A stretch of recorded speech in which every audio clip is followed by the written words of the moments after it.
지금 받으신 그 이메일 있죠? 답장은 무조건 하시기는 해야 됩니다. 하지만 이 답장을 하는 이유가 상대방과 대화를 하거나 소통을 하기 위함이 아닙니다. 두 번째, 내용은 이런 내용을 넣으시면 됩니다. 첫 번째, 제품이 단 1개도 팔리지 않았다. 두 번째, 우리는 이런 지재권, 상표권을 지키는 그런 이제 판매 업체다. 셋, 알려줘서 고맙다. 넷, 알려준 그 상품을 모두 판매 중지 및 삭제하였다. 다섯, 우리가 미처 삭제하지 못한 제품의 링크를 알고 있다면은 회신 주시면은 신속하게 처리하겠다. 세 번째, 절대로 상대방이 요구하는 자료가 있다면 그것을 보내주지 않는다. 이 자료의 쓰임새가 어떻게 쓰이는지 다 있습니다. 네 번째, 합의금을 만약에 요구한다. 절대 주실 필요가 없습니다. 다섯 번째, 형사 고소를 하겠다라고 협박을 할 시에 절대 쫄지 않는다. 어차피 고소를 당하기 때문입니다. 그럼 뭐가 궁금해요? 형사를 어차피 보게 되실 거고요. 봤을 때 문제가 되냐 안 되냐? 문제가 되지 않습니다. 차근차근 함께 알아보시죠. 자, 제가 이 이메일에 답장을 무조건 보내기는 해야 되는데 상대방과 소통을 하기 위함이 아니라고 했잖아요. 어차피 여러분들은 형사를 보게 될 겁니다. 그때 우리가 상대방에게 협조적으로 우리가 잘 요구를 들어줬다라고 하는 증거물로 제출하기 위한 답장입니다. 그렇기 때문에 답장을 최대한 우리가 착하고 성실하게 임하고 그런 느낌을 품게끔 답장을 하셔야 되고요. 그리고 무조건 이 답장, 이 이메일을 내 메일함에 절대로 삭제하지 않게 따로 보관함에다가 보관을 해 두셔야 합니다. 그렇게 하셔야지만 나중에 1년 뒤에, 보통 1년에서 1년 반 뒤에 이제 형사가 불러요. 이러한 증거들이 있다라고 그때 제출을 하시면 되겠습니다. 자, 그리고 두 번째는요. 자, 제품이 단 1개도 팔리지 않았다. 자, 여기서 잠깐 팔린 분 있으시죠? 자, 그런 분은요.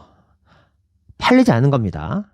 네, 무슨 말인지 아시겠죠? 직관이 좀 뛰어나신 분은 어떻게 처리해야 되는지 아실 겁니다. 두 번째, 우리가 지재권이랑 상표권을 성실하게 지키는 판매 업체다.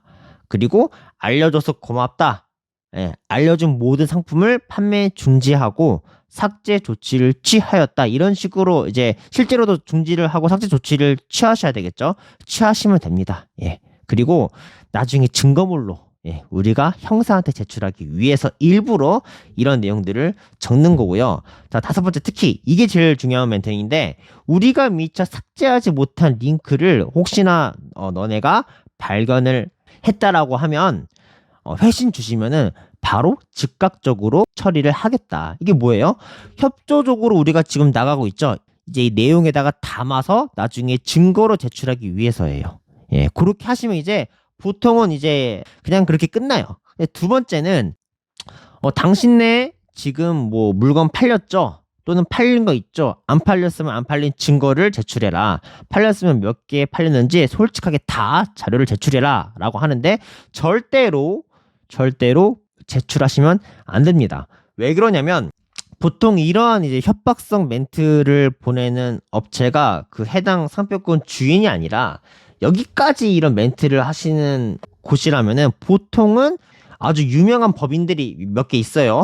합의금 사냥꾼이라고 하죠. 네, 합의금 사냥꾼인 몇몇 법인이 이렇게 보내시는데 이때 상대방이 요구하는 자료를 솔직하게 내가 뭔가 보내면 뭔가 참되게 되겠지 이런 이제 생각을 착하게 하시는데 절대로 그렇지 않고 바로 그것을 걔네들이 형사들에게 증거로 제출을 하려고 우리한테 받으려 하는 거예요. 자, 그럼 우리는 이걸 제출할 필요가 있어요? 없습니다. 하더라도 1년 반 뒤에 우리가 형사를 봤을 때 그때 우리가 직접 형사한테 제출을 하거나 또는 하나도 안 팔렸잖아요. 무슨 말인지 이해되시죠? 절대로 자료를 보내주시면 안 됩니다.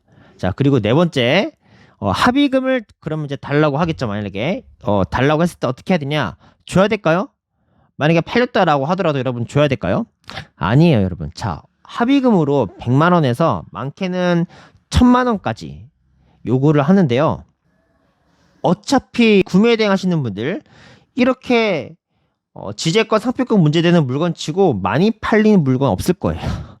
예, 그래서 차라리 진짜 그 팔린 금액을 벌금으로 경찰한테 내는 게 낫지 상대방에게 돈을 주는 그런 행위를 하지 말자라는 겁니다. 어차피 문제가 돼도 형사한테 벌금을 내더라도 괜찮아요. 그리고 솔직히 앞으로 우리가 사업을 쭉 할 거라면 내가 돈을 직장인 월급쟁이가 아니라 사업을 통해서 500만 원, 1000만 원, 2000만 원씩 벌어갈 거라면 평생을 사업을 해야 될 거 아니에요. 그쵸? 미래에 내 인생을 바꾸고 싶다라고 하면은 내 이력서에 빨간 줄 몇 개 그어지는 거 아무런 상관이 없어요.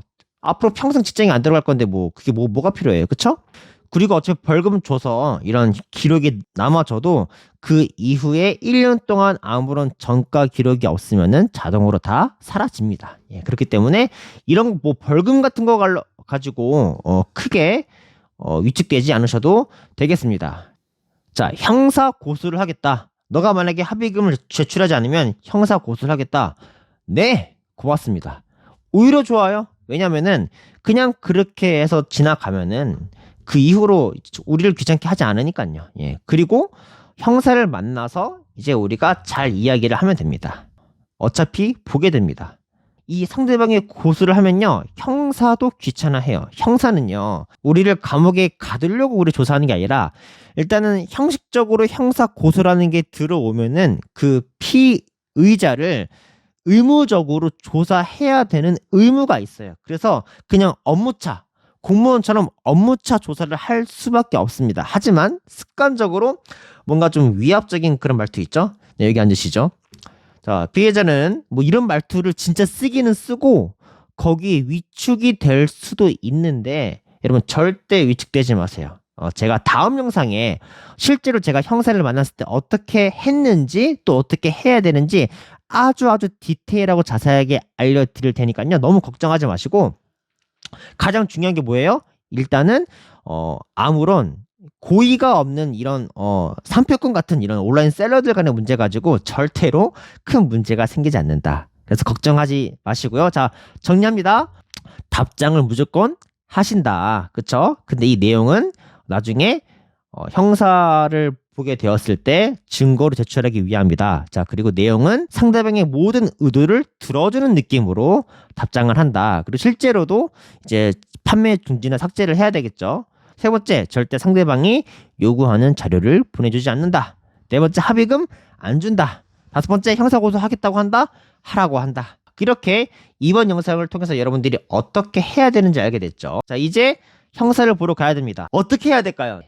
다음 영상에서 알려드리도록 하겠습니다.